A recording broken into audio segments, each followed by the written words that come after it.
Ako dlho si hľadala prácu? Bolo to viac ako 15 rokov. Stretla si sa pri hľadaní práce s predsudkami? Keď som riešila dilemu, či mám dať do životopisu to, že som z ETP alebo nemám, tak som skúsila aj s tým, že to tam bolo uvedené, aj bez toho, ale v konečnom dôsledku v podstate tá pravda vyšla najavo. Keď som prišla na pohovor a zbadali, že mi chýbajú končatiny, tak to bol zrazu pre nich šok. Videla som, že sú oni nervóznejší z toho celého, z tej situácie ako ja. A naozaj väčšinou to bolo, že ďakujeme, ozveme sa vám. A v podstate to ani nikdy neprešlo do nejakého ďalšieho kola a keď to bolo v životopise, tak sa mi ani nikto neozval. Majú podľa teba sociálne podniky vôbec zmysel? No ja to vnímam, že práve tie sociálne podniky a chránené dielne sú aspoň trošku otvorené pre ľudí, ktorí majú nejaký handicap a dajú im šancu, minimálne šancu na to, aby ukázali, čo v nich je. Ako vidíš budúcnosť sociálnych podnikov teraz, keď im hrozí zníženie dotácií zo strany štátu?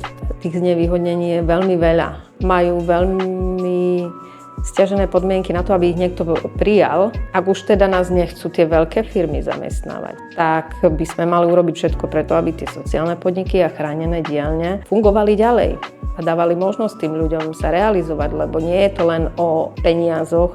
Tí ľudia potrebujú sa cítiť potrební, potrebujú socializáciu. A ak ju nedostávame tie veci od veľkých firiem, tak prečo si zlikvidovať sociálne podniky, ktoré dávajú aspoň šancu na to, aby sme sa stali plnohodnotnými ľuďmi ako ostatní?